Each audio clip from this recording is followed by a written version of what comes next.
All right, we're live. Welcome, everybody. Another episode of the Hotbox number 189, Sunday, August 28th, 2016. Matt Lee here, hotbox.earth, hotboxpodcast.com. Either way, goes the same spot. Joining me back again for a second time on the show, the one and only pot scientist from Colorado. How's it going, man? It's going fine. I'm still the pot scientist, but so are you. A little. Really? I was until medical ended in Washington, and then I got laid off. So now I'm the pot magazine writer, I guess. Oh. Well, I just like to say that at the beginning of every episode because we're testing a product that's not been tested. It's the only consumable product that hasn't been tested by scientists in a lab coat before it goes to market. It's just here. Right. It's just been like that for so long.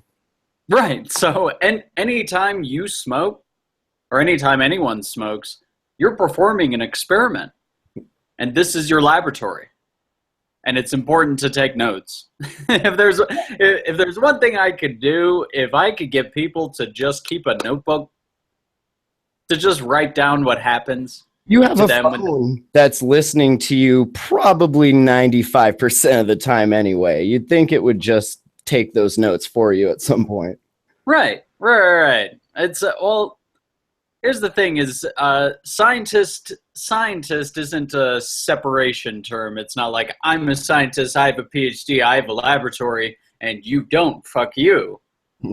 I actually really realized when I heard this story of some Japanese school children who incubated a chicken in their classroom. Like it was something never been done before. That they grew a chicken without a shell. They just cracked the egg open and incubated it. And they did it with saran wrap and just like things they could find. And it was something completely new to science. And it was That's children. so much better than like the hamster that my school class had, you know. You guys made a chicken. That's so dope. Right. And I think they published in some sort of science thing, like a journal, right? Yeah, because it was new. Yeah, and I mean, if you're not writing it down, you're just fucking around. Like it's only science if you write it down. That's the thing is anyone can do science. Especially anyone who has a kitchen. Kitchen, a laboratory. Yeah. And you're doing science right there, especially if you're extracting your own cannabinoids, if you're making can of butter, if you're making your own medicine, and so many people are, especially here in Colorado, and definitely there in Washington because the medical is gone. Yeah, definitely on the down low. I don't think it's as lenient here in regards to that as it is in other places. Right. Well, because here it's in our Constitution. Right. Amendment 2. We can't even grow. So. Yeah. So how are things in Washington? I hear things are the market is growing now. Yeah, last time we chatted, we were in like full medical swing, and then it was getting ready to wind down, and then July 1st happened and it ended, and so everyone either went to the rec side of whatever company they were with, or got laid off, or found other things to do. But yeah, since then I've been going to conferences nonstop. It seems the Indo Expo and the Oregon Growers Fair, Imperius. Did you get to see the plants on display? Yeah, I took some pictures of them. I interviewed the guy from Synergy Farms. They took second in one of the, I forget which class it was, but coming from Montana, dude, it was like 4-H at the fair. Like they were all there with their prize pig and cat. Like it was cool to see because it was pot plants. It was cannabis, you know? Yeah. I think 4-H and future farmers that potential in hemp, especially hemp, because the problem they have, at least in rural Colorado, is that the family farm, the son on the family farm doesn't want to stay, wants to go to Denver or whatever big city. Denver's the big city out here because it's surrounded by nothing in all directions. But the kids don't want to stay. But if they can grow weed, they could grow hemp, they can grow cannabis, if they can do something new, might want to stay. It's tempting to me. And I didn't grow up on a farm. There's a lot of CBD fields down there, definitely. I mean, and I talked CBD. to when Montana was kind of in the middle of collecting signatures to get their ballot initiatives on the November ballot.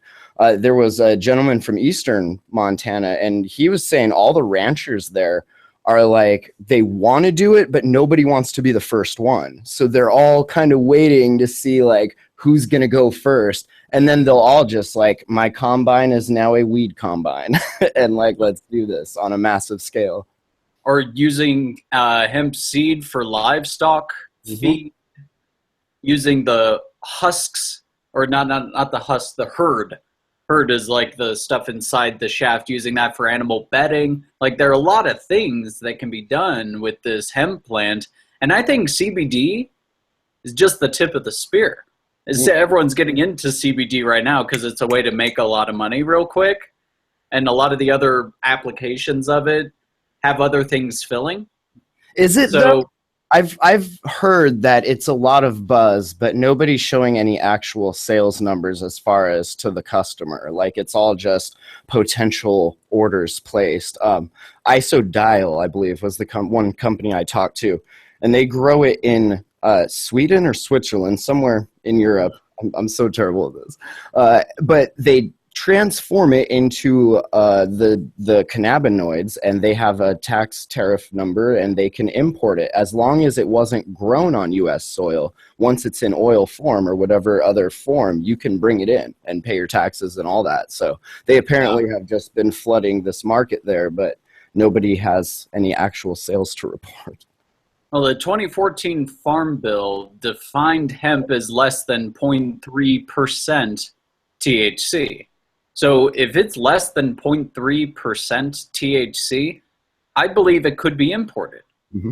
What's tricky about that is that CBD, if you have a bunch of CBD and not much THC, the CBD can actually convert into THC. So really? Over time?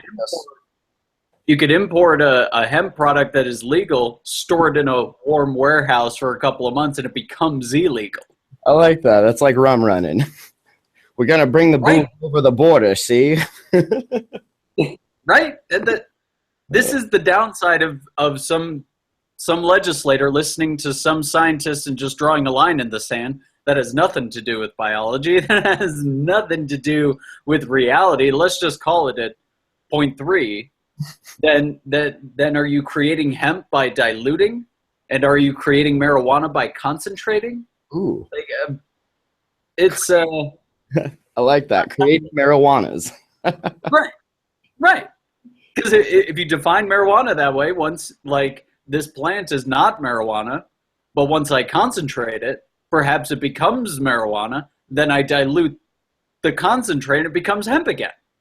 That's like some Full Metal Alchemist alchemy shit right there. I like it. Yeah. These are problems that people are running into. Mm-hmm. And here in Colorado, CW, you hear the Charlotte's Web with Sanjay Gupta on his documentary. Anyway, the Stanley brothers turned it into a company called CW Botanics, I think it's called, and they're growing huge fields of CBD heavy flowers and extracting, and I think they're shipping to all 50 states, and I think they're making quite a bit of money. Well, yeah, so that's the difference between working within your state's boundaries that say, even if it's another legal state, you can't go sell your whereas there, as opposed to all 50 states. Hell yeah. And I mean, you can just mail it and ship it. I mean, there's tons of companies like that. I'm sure a good 70% of them is like, if you had it tested, who knows what you would find in there. But I'm sure they're calling out CBD water, CBD living water. Ooh, is that all BS? I almost think it's just water. And they're just charging $8 a bottle. Is it smart water at least?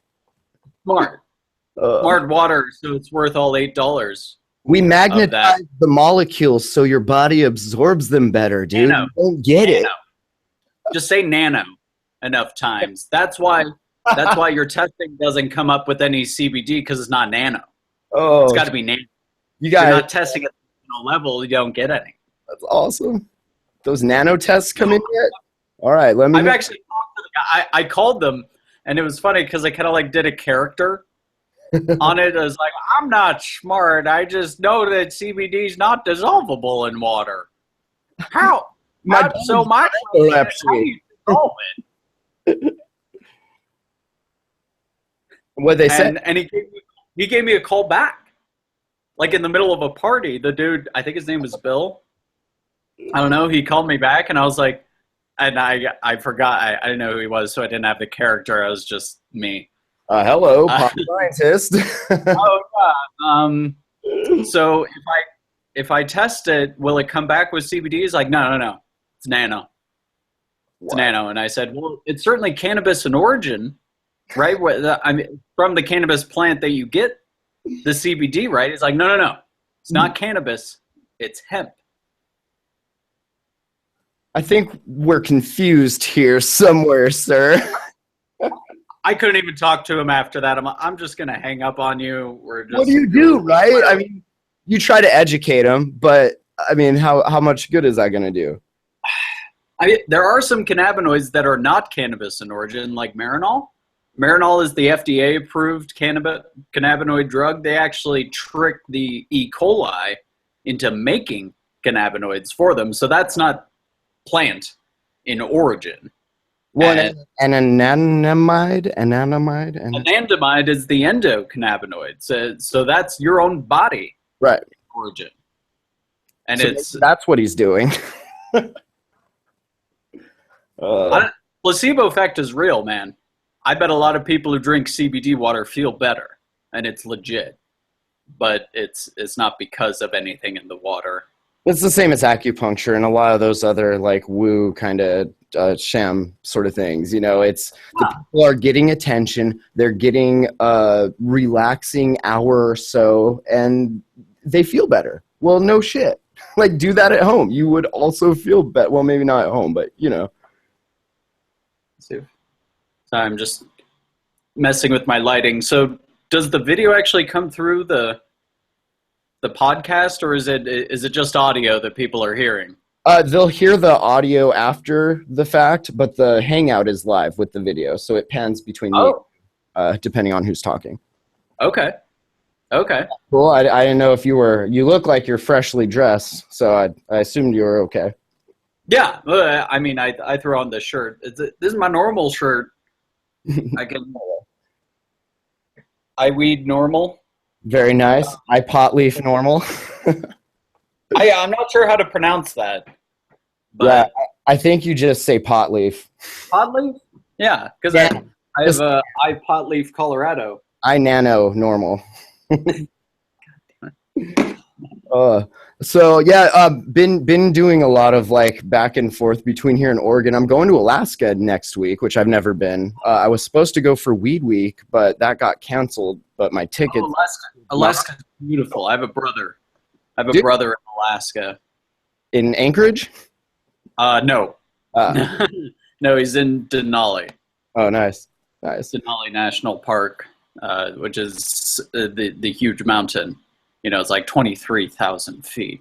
I'm excited to see it. I mean, coming from Montana, like I hear it's like that, just way bigger and more. You're from Montana? Yeah. Like Missoula? Yeah, close, Kalispell. Okay. I got an aunt and uncle live in Missoula. Oh yeah, I like Missoula. Yeah, Montana's a huge state. It's bigger than Colorado. Yeah. Colorado's pretty big too. We give Texas a run for their money sometimes. Yeah, I think it's the next biggest state.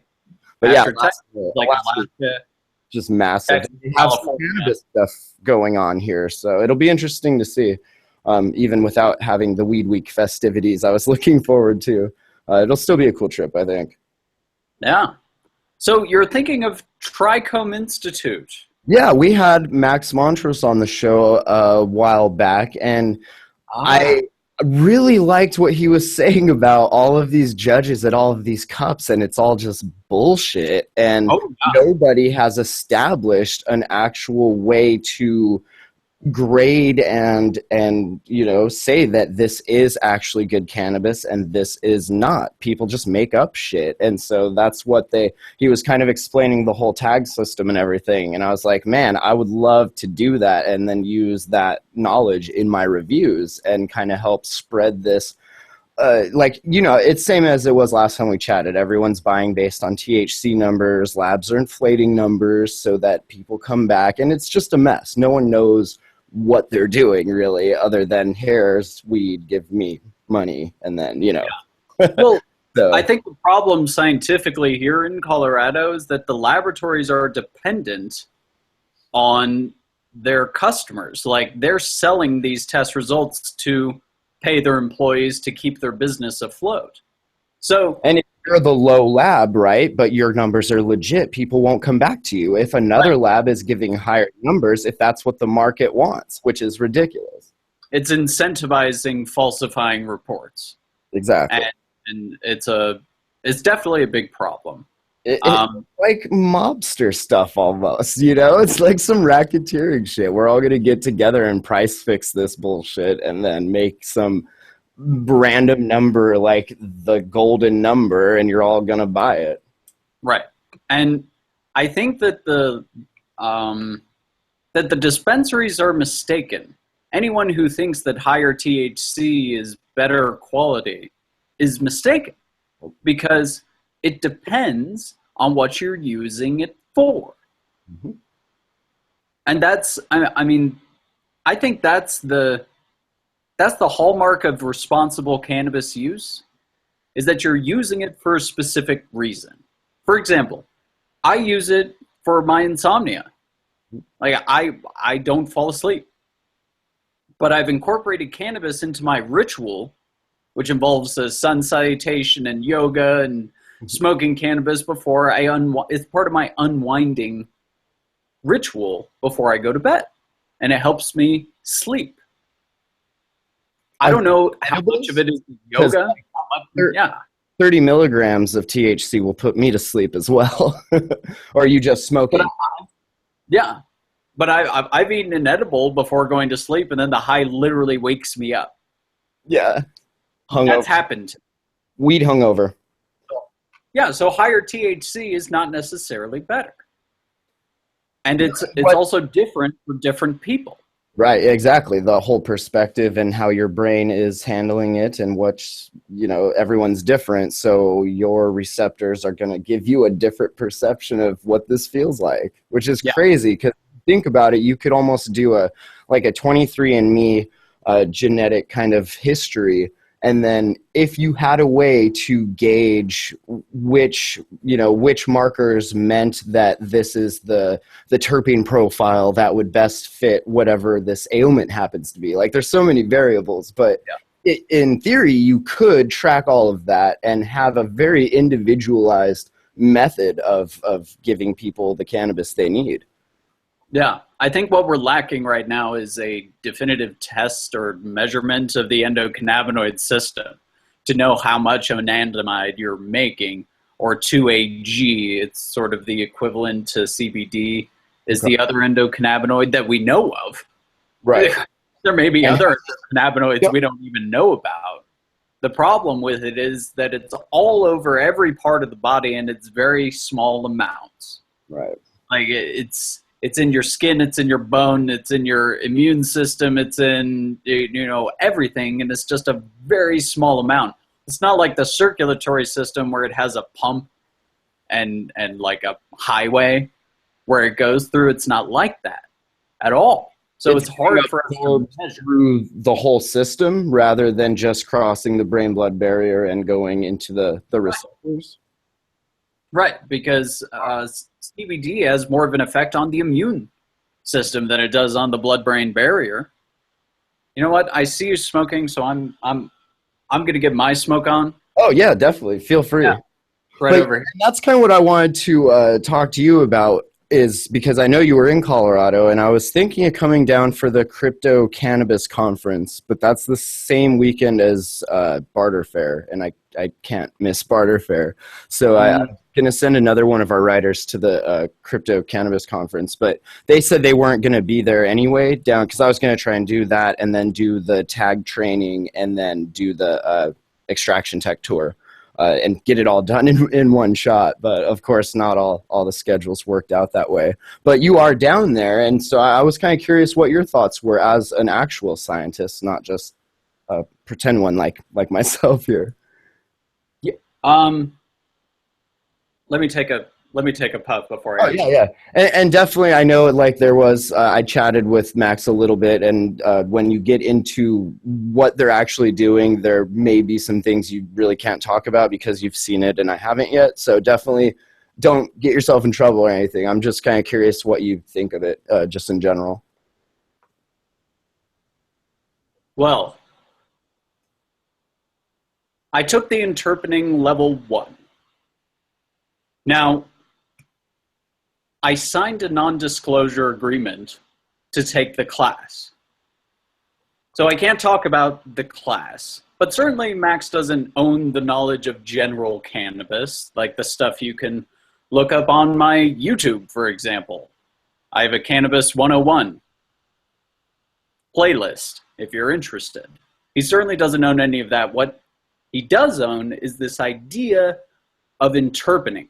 Interpreting, from what I can gather, is like the sommelier of cannabis, of marijuana. Like a sommelier is an expert in wine. So Max, through his magical sort of nose, he has a better nose than I do. Like he can smell, he has a more acute olfactory sense. He can smell things that I can't. But you could train yourself to be able to, or is there a certain amount of that is just how your body is? Like you can only smell so much? To a point. Okay. Some people just, I think there's a natural variation among the people. Right. Like my wife has a much more acute olfactory sense than I do. And I think you can train it to a certain amount, but probably not all the way to the very end. Right. So what I would, and it actually, it really affected me that I had to sign a non-disclosure before taking a class. That always puts bad. Isn't that the opposite of education? Isn't that the whole point of education, that this knowledge is meant to be spread? The point of your education, that this knowledge is meant to be kept inside and not shared.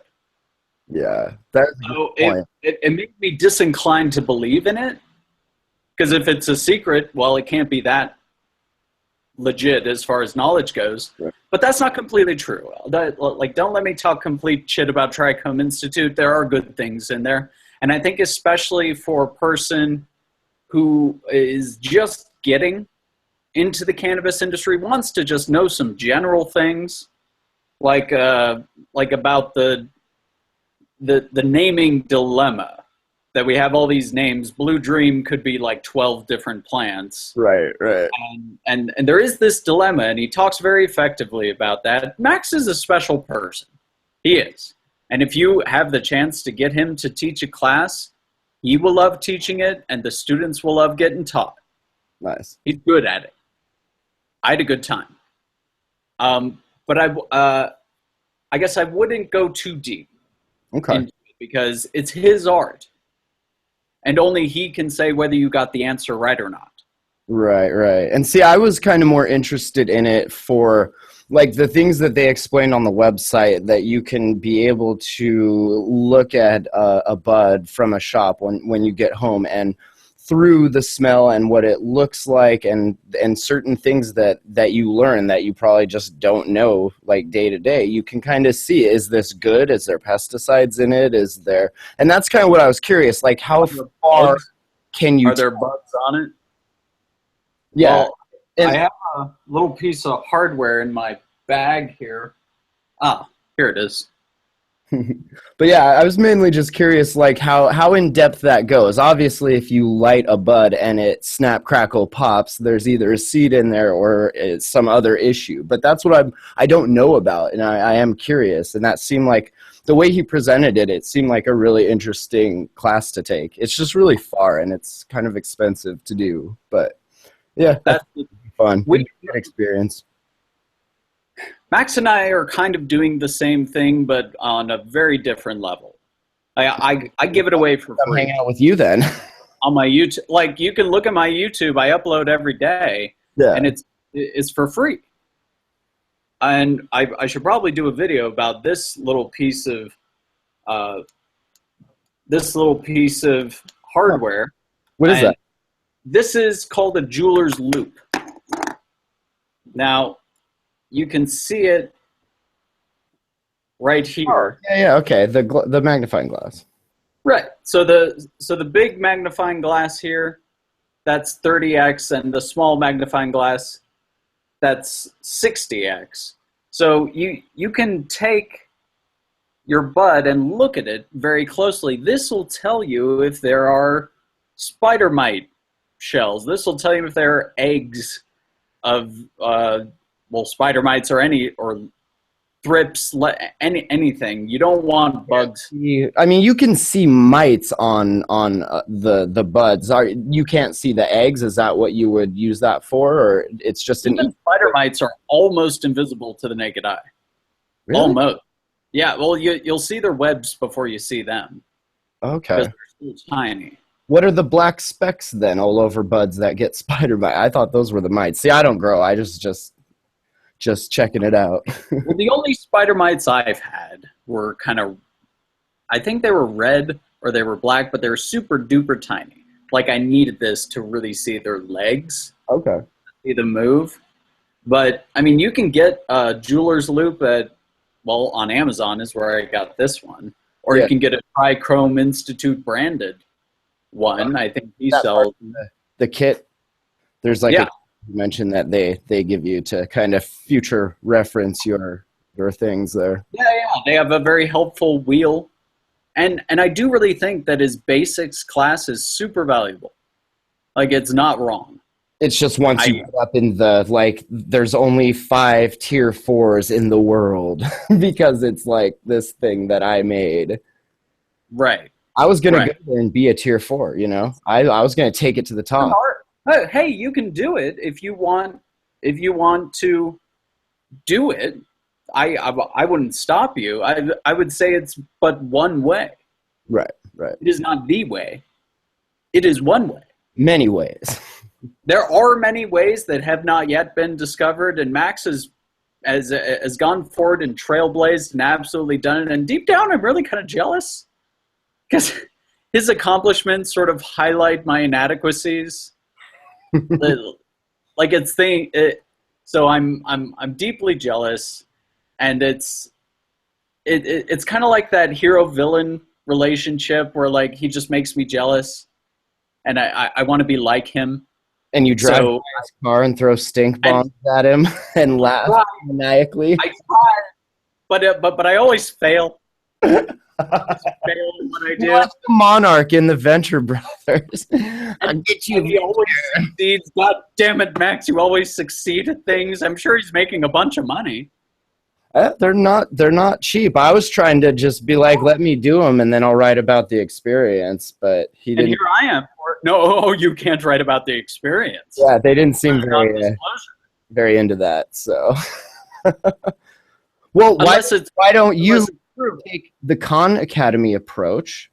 Call Sal, get Sal on the horn, be like, Sal, I got a class I want to teach on Khan Academy, right? And disseminate the info that way. Big Sal? You mean the radio? No, Sal Khan from Khan Academy. I don't know him. Oh, I don't even. He's just the face you see on Khan. He's the guy that started it. Sal Khan. You ever been to Khan Academy? No, I haven't. No, Man, I haven't. I learned valence shells. Obviously, not very well, but I went through those classes and they were fun. He's really good at it. KAHN Academy.com, I believe. Well, I'll write it in my thingy. Yeah. but you would be awesome to teach a class on there about stuff. Yeah. I think if I just talk, I kind of have a professorial tone about just how I talk. I think I could just talk normal, or normal to me, and people would think that it's like really professorial or something. I'm like Obama that way. The prophet speaks. Speak, prophet. Give us your knowledge. Khan Academy. Sorry, you could do Khan Academy and start your own Khan Academy for cannabis. Is it Khan? Yes. It's either that or this is something for Star Trek. Hold on. Yes. Khan. That's so Khan. Khan. I'm going to paste this in the chat for you. Oh, that's fine. That's good. Do you know how many people are watching us? There are absolutely 0 people watching us. Good. Good. I just wanted to know if Max was watching. No, I enjoyed the conversation, but I don't know any better. I'm just like, talking to people that have cool stuff. And I thought the Trichome Institute, and when you go to their website, like it all looks really cool and legit and everything. Definitely. But I agree. It looks more skeptical times. If I can plant a seed of doubt in your head, then my plan is complete. Yes. Yes. I'm not going. I'm going to come down and hang out with you, and we're going to film Kron Academy. Okay, Kron Academy. That's happening. Is that domain taken? I have a whiteboard. Nice. That's the first step. Yeah. Just maybe that'll be my Mondays before I've smoked any. There's Monday, here's a whiteboard, and I'm a teacher teaching. Just a quick 3 bullet points of fact, 3 bullet points that are bullshit. Class dismissed. See you next week. Fact and bullshit with the pot scientist. Oh, man. I like it. Cannabis is a plant. There's a fact. That's good. A plant. We declared war on a plant. Another fact. America. We're definitely going to lose. I think the plant will outlive human society. Like I think our culture will fall apart, and the plant will keep. The movie, right? M. Night Shyamalan. Right. Wasn't it the plants that were killing or plants were causing people to kill themselves? It was like a little shop of horrors.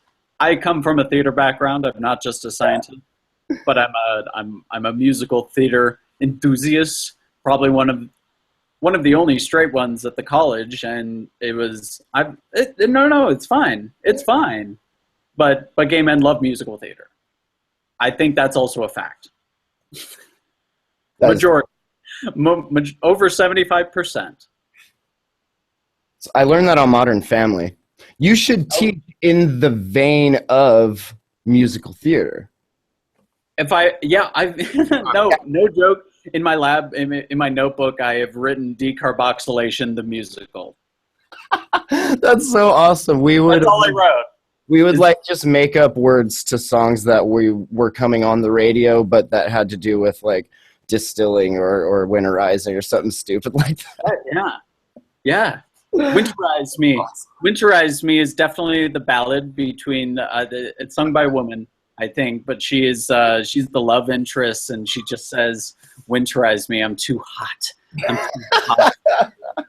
I have to be cooled down with your winterization." Oh, winter is coming indeed, sir.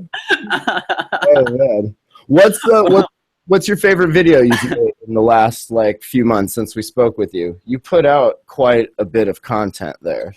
Yes, I've started doing I guess this is what the pot scientist is up to, is I've started doing a video every day. And I think what my favorite thing was, I think the video of last Monday, they kind of flow by. It's like a river. I lose track of it kind of. It was this idea of my process, because I sit down and film all 7 in one day. Throughout the week, I'll write down the ideas, and I try to just have one idea. per video, under 2 minutes. If you have 2 minutes, you might learn something. But I wanted to turn smoking into a part of my process. So the Monday video, I haven't smoked at all. The Tuesday video, I took 1 hit. Wednesday 2, Thursday 3, 4, 4 on Friday, and by Sunday I'm the stonedest that I'll ever be. So all the Sunday videos I can possibly, and every Monday video is dead sober. So that it was a game. It started off as a game that I was playing with myself, but I think it gives people a reason to keep watching. Let's see what he says when he gets a little bit higher, because he said something pretty crazy today, and it might get just even crazier. Who knows? That's a slippery slope, though. As a host of a show that was kind of based on ridiculous silliness like that, you can almost get too silly at a point, and you get lost in. And I think that's why you need to write it down before you smoke it all. Like, these are going to be the topics for each day. Nice. Because I find as an artist, as a creative person, you can use cannabis in your process. Mm-hmm. What you can't do is use marijuana at every step always. I guess if I were to say it's like writing, I definitely use marijuana for the rough draft. Just get it out. Just getting ideas out onto paper, just doing it, or just filming. But editing, for me, editing is better without any cannabis. I can't go through my own nonsense unless I get stoned. I don't know. I've also used Windows Movie Maker and making just real, clip of reviews and stuff. So it's not like in-depth theater any production. All right, and mine are stupid short. I think the attention span of America is definitely under 2 minutes. It's about right? Yeah. So I try to make every video that short. And it just gets and that's the thing, is that the later videos in the week aren't necessarily worse, aren't necessarily better. They're just different. And I don't pick my content by how high I think I'll be. Right. Sometimes I'll talk about something super serious on Saturday, and sometimes I'll talk about something super silly on Monday. It's just a part of my process, and it's kind of an inside joke, a secret handshake of the longtime viewers who just know, oh, this is a Friday video. Okay. I bet, too, you have listeners that only participate in certain days of the week. They're like, I can't even handle him on a Thursday. Forget it. Sure. Nobody got that. I think there's ripe potential for playlists. Potential playlists, like a whole Monday playlist, a whole Tuesday. I could do one for every day of the week. I've only been doing this game for 2 weeks. I've uploaded for next week. So it'll take off from here, but eventually I'll have enough fuck it, I could just put all the Mondays in that playlist anyway, even though I was dead sober. Oh, the case of the Mondays, and then you open the case, and here's all your Monday. Started off as TPS reports. Yeah, that was my Punagenesis remix. That's what every marijuana business starts as, is wordplay. I think wordplay is super important. You see it a lot in like coffee shops and barber shops, I noticed too. Like in their names, it'll start with a pun, and then they'll build a business around it. Right. Yeah. So mine started as TPS, because I realized I was a pot scientist. I was like, the pot scientist, TPS reports. Oh. It was like March 2015. That's when I made my first talk. And it was the bot scientist reports on science, industry, culture, just about everything. Because I'm in it, I'm just living it. So, and a lot of people don't have that, don't have a place where marijuana is okay. So Are you still doing the same gig you were before? You were like writing, not SOPs, but what? No. Applications. No, I'm not doing that anymore. Right now, I'm getting more political. You saw my T-shirt with. I'll I'll actually put on my hat. There it is. Responsible Use Denver. This is a ballot initiative that I'm a part of. And I guess it's mirrored, so you can't really read it. No, we can. It's just mirrored for you. That's the trick. Okay, good. Responsible Use Denver, we're fighting as the people of Denver to allow for smoking. Because right now you can buy it in Colorado, you can possess it, you can even make a profit. The worst drug crime. Money? Ever. You can make a profit, but you can't smoke it. Except in your own home. They have that same issue in Washington. Oregon is a little different. They have some private clubs that you can pay like $5 every time, or you can pay $20 for a lifetime membership. You get a card, and then you can go in, and there's like a dab bar and a little theater and a game room and all this awesome dope shit that you would just want to live at this place if you could. And no problems. Like none of the problems bars have as far as fights, and I'm sure if they're long enough, humans will fight eventually, but it's such a mellow vibe. Like I don't know, it's an amazing experience if you've never been in there. People are sharing and like, oh, what do you have? Oh, this is what we have. But you come into Washington and that's felonious behavior. I can't share this with you because then we're both fucking criminals all of a sudden, So yeah. And I really realized that when I was reading the language of the other states that are voting this year in 2016, Maine, Massachusetts. Like 5, right? Yeah, 5 of them, California, Nevada, and Arizona. Some of their wording actually, I think, puts into their constitution that you can't smoke anywhere. At least our Amendment 64 left it up to home rule. Why would you do that? If they're going to be stupid and compare it and treat it like alcohol, then give us some fucking bars, Yep, that's exactly what I'll be saying on my vlog this week. That's awesome. I would vote for you. Fashion. You have my vote. It ain't legal. It ain't legal if you just can't smoke it. If I can get drunk with a little help from my friends at a bar, why can't I go get high with my friends anywhere in Denver? And Denver City, like the city council, the mayor, they have the authority to issue these licenses. They could have done it. We're just making them. It's the tax stamp move. Like, they have no new moves even. They're just replaying old moves. Yeah. You can grow this if you can get the stamp, but we're fresh out, so... We don't sell stamps here, actually. Yeah, that's another department. You'll have to leave a message with that department. I'm sure they'll get back to you. But yeah, we don't sell stamps. We just say you need them. We just wrote the law that says that. Like, who said that was okay? I mean, well, that was, I think, what happened right before the Tax Act of 1937. Is they passed an effective prohibition through tax of narcotics, I believe, because they were trying to target Asian Americans in San Francisco. They're like, you can't have these opium dens, wretched hive of scum and villainy. For Purdue Pharma, they will have the opium den. Yes. So they had passed that law for opiates, effectively doing a prohibition, and with that precedent, they were allowed to do the Marijuana Stamp Act, which was really the first way that it was made illegal. And I think the first arrest under it was in Denver. Really? That I didn't know. Interesting. Yeah. And it was just I think it was a hemp farmer. Hemp used to be a big part of our agriculture here in Colorado. Right? Yeah, for fiber, because high elevation is better for fiber of the fibrous part of the plant.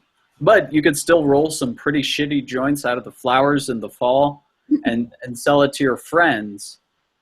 And it was really just kind of a low game, like it was a small business. It was just people making a few bucks here and there. There was no profit motive that anyone had. It was just, drug war has always been a war against people, and not all people, just certain kinds. Yep. And you know what kind, because that's who the law is written for. Opium, that's for what do they call it? Gosh, there's no polite term for Asian American.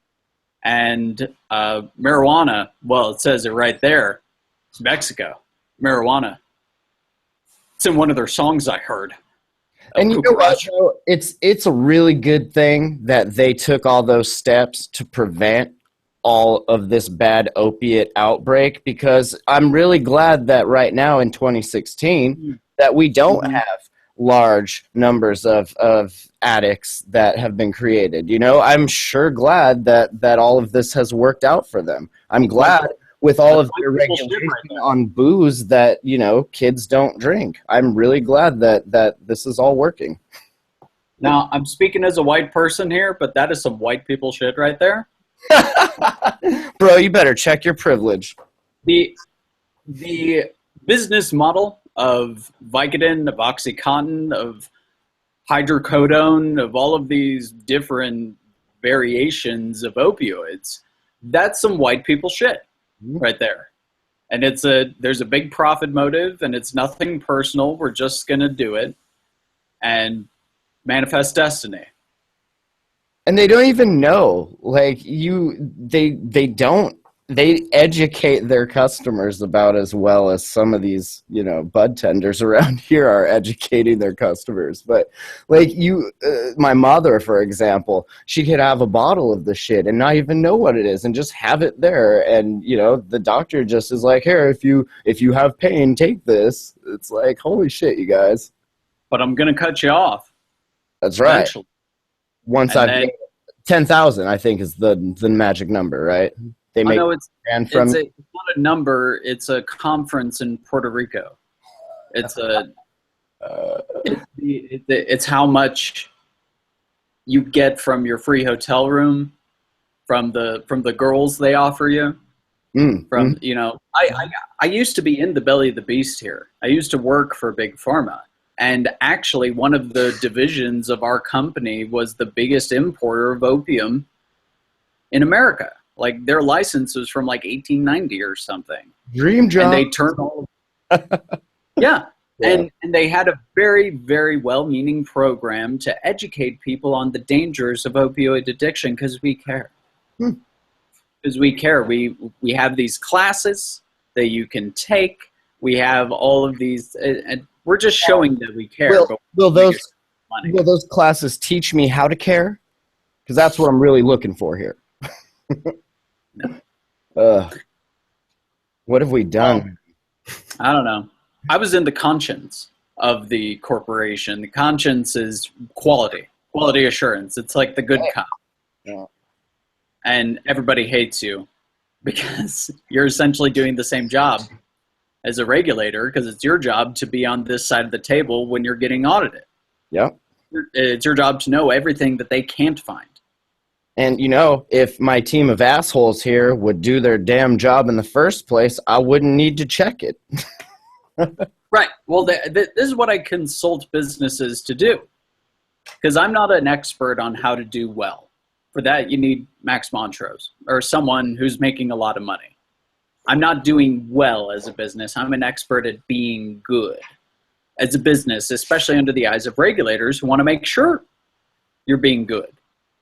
And it's like a scientist good cop. It's all good. Right. Because you know for sure, because you're a scientist, you know, because you've done the study, because you've investigated, because you've taken observations, because you're a scientist. And auditors can't argue with science. Employees can't argue with science. Nobody can argue with good science. The DEA can, and people that go to church, they can. But neither here nor there. I can't work with someone if they're going to deny science. I'm going to have a study of what I've shown with this company, why this company is compliant, not only compliant to the rules that exist, but are anticipating the public health and employee health concerns that aren't in the regulations. I can do that. I can be good. How can you sell that in a turnkey turkey sort of way? That's what I keep seeing, like at these conferences, and because my background now is in like extraction and distillate refinement, so I'm attracted to those sorts of things, and they always seem like such scams, man. It's like, here, we'll turnkey this, and then we'll contract every other piece of it that I don't know out to all these other people. Meanwhile, I'll get 10% of each of their intakes. It's like, you're not doing anything, are you? It's crazy. And I don't know how to say it. I'm still working on it. But the God's honest truth is that it's going to be hard and expensive, because you're going to have to pay this person to investigate your things as a scientist, and you're going to have to really pay them to remain loyal, to be a company man. I know that doesn't exist anymore, but there used to be, back in the day, that someone would be a company man, a railroad man, or a GE man, that you're loyal to your employer because you know all the shit that could get them shut down. You could throw them under the bus if you weren't loyal, but if you pay for my kids to go to college, if you pay for my livelihood, that'll instill a certain amount of loyalty. And it's going to take years, and it's going to take a salary. And I know you don't want to pay salaries, and I know you don't want to think in years. They're barely paying full time. We'd rather just have a full-time fleet of part-time employees. Yeah. And if you think that quality and compliance is as simple as checking off things on doing a checklist, checking off boxes, you're adorable, but you're wrong. Adorably wrong. It's so cute. Yeah. It's great that you believe that. It doesn't reflect reality, and I'm sorry. But I think that's why I called my company Cannabis Quality Engineering and not Cannabis Quality Consulting. Right. Because a consultant comes in, gives you a lesson or whatever, gives you a certificate, you're a level whatever, and then I'm gone. It reminds me of that movie Visioneers. Did you ever see that movie? No. Zach should watch that movie. It's just like that. It's almost like Hudsucker Proxy, but a newer kind of version of Zach Galifianakis in it. But yeah, Visioneers. Wait, is that the Chaos? Fighting the Chaos? Chaos and like the pole. Yeah. Oh god, this is such a good movie. I need to watch it. I have seen that. I remember the Chaos. And the guy has to like put the gun to his head every morning because his doctor said if he doesn't, he'll explode. So I wish I could do that. I wish I could be your full-time employee. And I'm only going to do that probably for the market leader, probably for someone who is not only has the ambition to be the leader, but also the commitment to pay for that kind of salary and security. That's what I want. Yeah, and we see that a lot here, and I'm not sure what it's like in Colorado, but there's been a big kind of pushback by, it's like the big farms want gardeners that can grow well, because when you're on that sort of a scale, when things go wrong, they go wrong. And if you're not on it, like shit, that's a whole crop gone. But they don't want to pay them well. They're talking like just a bit above minimum wage with little raise here and there, but no more than 50 cents or something. Yeah. And so people are just like, well, we're not going to do it then. Employee turnover is rampant. It's crazy. Here. Is it the same there then as well? Oh, yeah. Well, there are a few companies that actually do take care of their employees. I think LiveWell has like a 401k and health insurance and everything. Man, I remember when I used to have all that. Yeah, back when I worked at Big Pharma. But actually, one of the big reasons why I created my business was when I got into an argument with my employer where they wanted to give me a $1 raise and a few more hours a week. I'm like, sorry, that'll kick me off of Medicaid. I'm diabetic. I need healthcare. So I'll take it as long as it comes with healthcare, as long as it comes with, like, I know they have it because some of their employees have healthcare.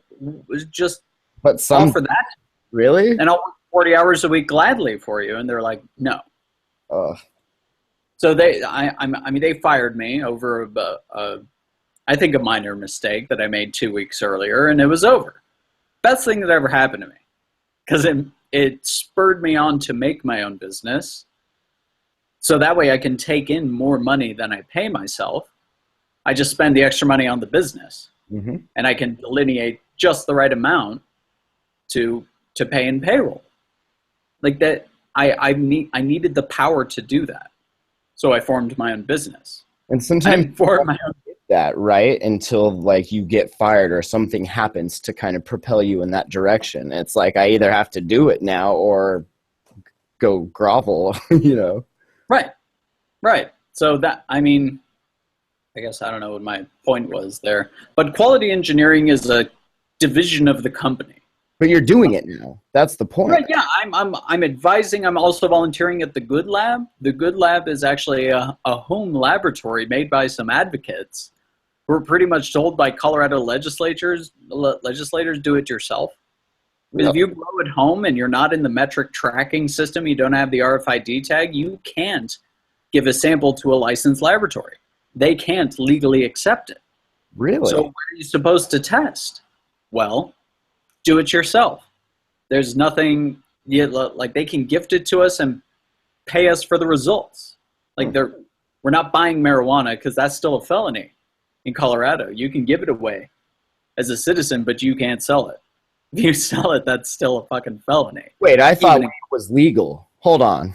No, it's legal. Legal to possess it, but and legal only for licensed dispensaries to sell it in a licensed area. So many caveats. You know what? I'm fine. I'll just find another planet. Don't worry about it. Just forget it. Keep it. You keep it.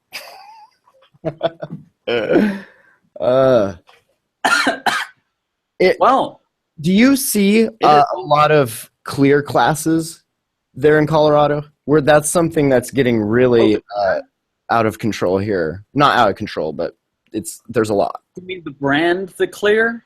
Well, not necessarily. No, and see, that's the thing. The brand, that's the brand. Like suing the shit out of people for using the Clear in their thing, but they call them Clear classes. Some of them are, I think, just basic, bullshit short path Pope stuff.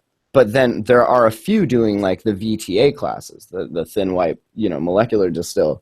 And those ones, some of them I read like come with a 15-year thing you have to sign that says you won't teach your own class for that long.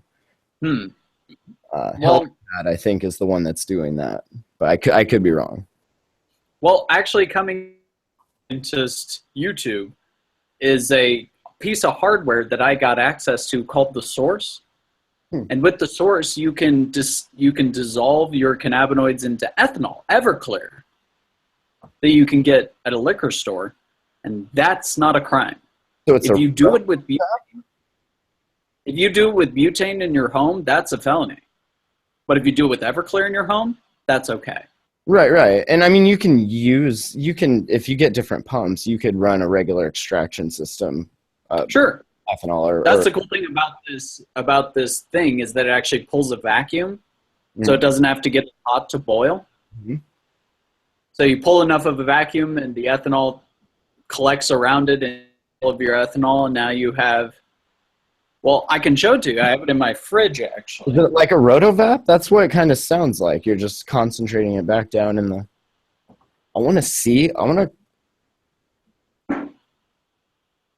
So this was an ounce. This was an ounce of cannabis that I got from the Good Lab, and now you see it fits. You turned it into silicon. That's magic alchemy. Yeah. Mr. Funny. Mr. Jokes all day. It's kind of my job now. So I only filtered this once through cheesecloth.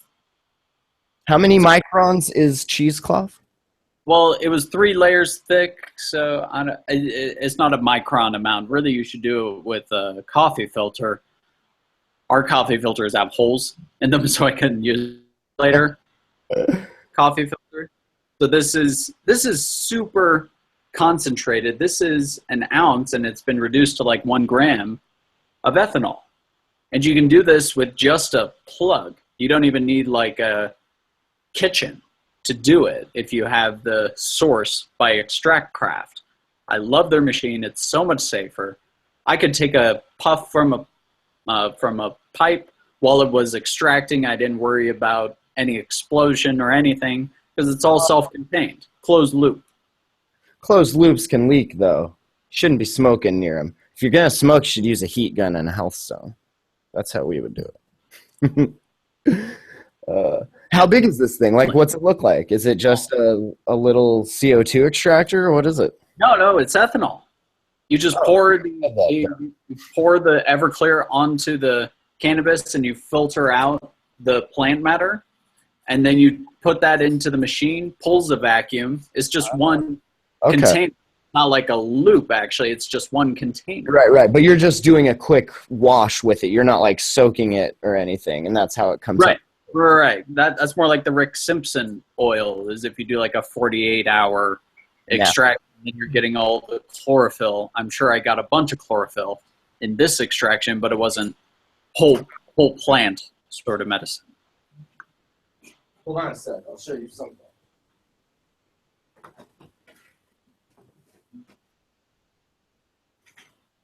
But yeah, I'll have a how-to video on my channel. This not tomorrow. Today is Sunday. 1 week from today, I will have a video on how to do this. Oh yeah, that's clear. We should make videos on how to do this and then sell them for $85,000 each. People are ridiculous out here, dude. Ridiculous.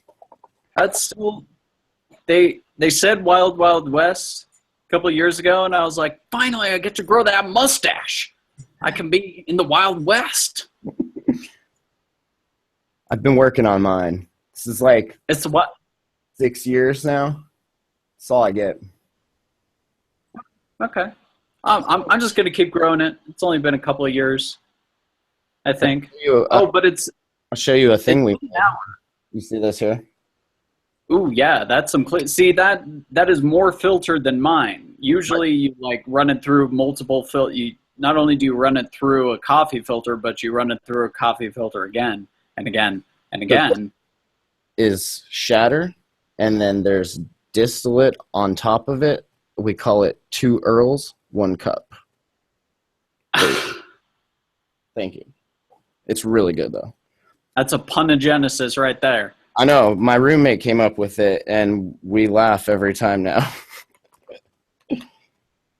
That's good. Make a company. 2 You can make Earls. a company now. That mixes it, except that's illegal probably. Except when it's booze, you can have companies that sell mixed stuff. So fuck it, hypocrites.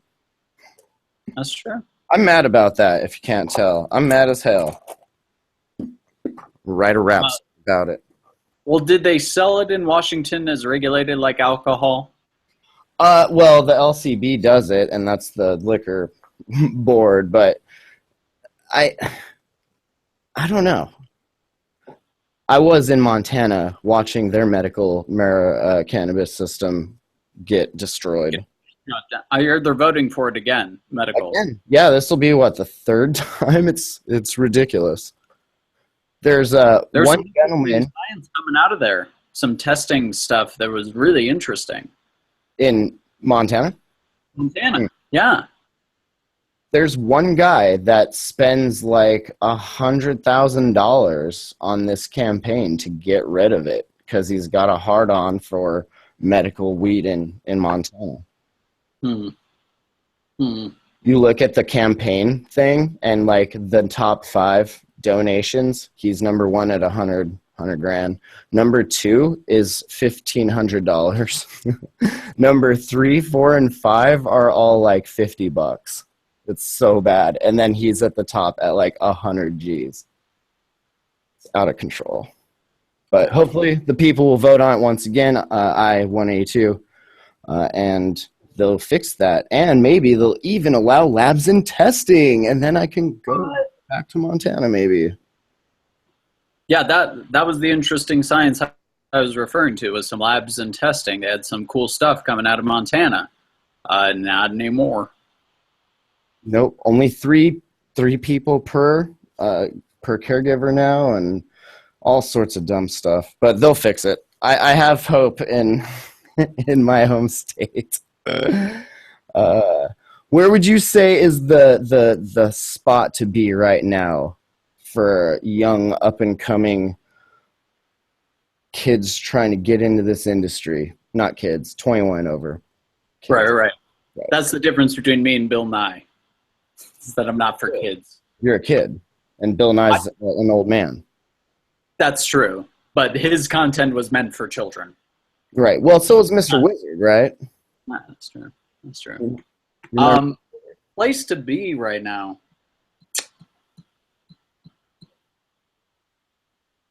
Any of the states that are voting for it.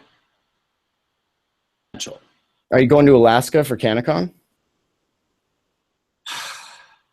Think about it. You should.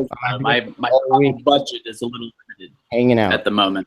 I will buy you dinner at some point.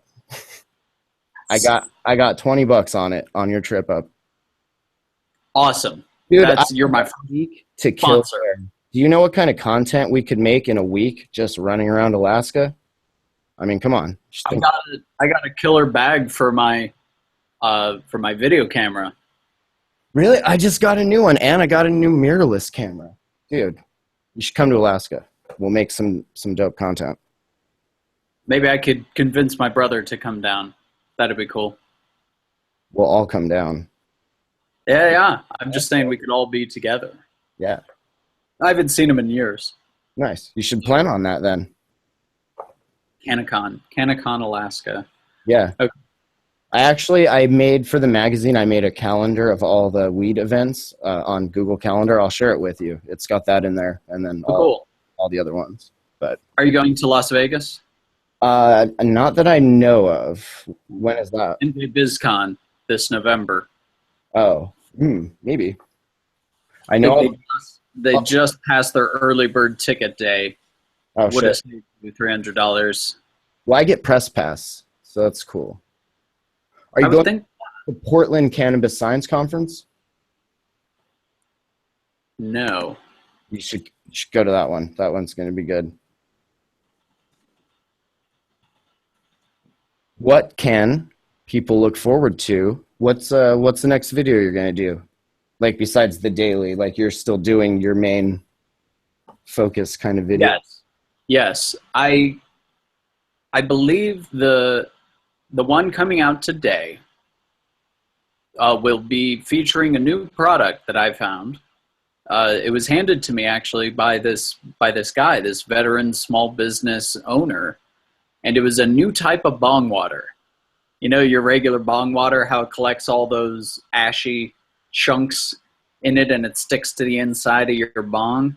This is like a bong water with a little bit of citrus in it, you know, like a goof off spray. Oh, sure. It kind of makes it taste a little bit more citrusy, and it kind of cleans your bong too. So I mentioned that it's called Cleanest Hits. Actually, let me get it right here. Do a review right now. Show me that shit. I was using one for a bit called Weed Wipes, and it was basically wax that you would get your bong warm, and then you would put the wax in it, and then you would shake the water around, and it would basically coat your bong in wax, and then whenever your bong got dirty, you would run hot water through it, and it would melt the wax, and in theory take the gross stuff with it. But if you got it in your mouth, it was really gross because it was wax, and it's a pain in the ass to do every time. So I didn't really continue using it. I think this is a startup business, actually. Cleanest. Those are terps. You're actually terping the water, man. Citrus. Yeah. Why haven't we thought of that? Fuck. So many missed opportunities. I actually overfilled my bong so that it'll dissolve the chunks on the side of my bong, and it's been like a week or so. It takes a while, but what you're supposed to do is put this in a clean bong, at the very beginning. If you put this in your bong right at the beginning, then it won't collect those black little nasty chunks on the side of your bong when you smoke it, because it dissolves the actual resin into the water, and then you can just pour it out. So this keeps your bong clean. Doesn't clean your bong very well, or it takes a long time, but this keeps your bong clean, and I think it's a great little product. Obviously, there's room for improvement, like, I don't know, ingredients, but I think they're doing something interesting, and I like to support veterans whenever I can. There are a lot of veterans in the cannabis community, especially here in Colorado, using it to treat PTSD, even though you can't really. Like, I don't know. I try to support them whenever I can, so I encourage people to buy it. That's awesome. But I don't know how to buy it. Cleanest Hits, I would Google it. Go buy it. Cleanest Hits bong water. And I guess my wife is back, and I probably have to go. Okay. I think we got a solid hour. Oh, at least. Absolutely. Yeah. So, And I could do my signing off tagline. ooh, do it. At the end of all my videos, just reminding anyone who is watching, all 0 of the people watching live right now, if you have freedom, use it, but consume responsibly, like an adult, responsibly, with intent. Not the sign off. If you have freedom, use it. Consume responsibly. Signing off. That's awesome, man. Pot scientist. Ask the pot scientist. If you have weed questions, you can ask that guy, and he'll probably make a video answering it, because that's his full-time job now, which is badass. It's not paying the bills, but I'm certainly releasing every day. Yeah, that's so cool. It doesn't. Mine doesn't either. I met one kid. He's been doing it for like a year, and he's almost covering all his bills. He's like, you don't monetize? I'm like, no, I don't. It's like, On YouTube? We should be monetizing. We had a 10-hour dab session there yesterday. That'll be up soon. It's on theagingent.com. So marijuana encyclopedia out of get on Crush 420. That's a big YouTube channel down here, Colorado. I got to reach out to them over and over, like, because if I could get on he has like over 100,000 subscribers. Something like that's ridiculous. Right? Well, I'll take you down to Colorado, and you can give me the tour, and we'll go do the tag level 2 together, and we will conquer the Trichome Institute. I'm not doing it. I'm not doing it. All right, man. Thanks for your time, dude. We'll talk soon. All right. See you later. Bye, Matt. The pot scientist. Always a good time. We need to have him on more often, definitely. Check out all his stuff. You can just type in the Google, Ask the Pot Scientist. He's got a YouTube channel, websites, a lot of cool stuff. We'll put links to it in the show notes at hotbox.earth. I wanted to show you real quick. I did get the Aphrodite, the Sesh Supply Aphrodite review done and sent. So that'll be coming up on Stuff Stoners Like here pretty soon. The video is up on YouTube if you just want to check out the video review. But there'll be pictures and words, of course, on that. So up next to review is this little number here.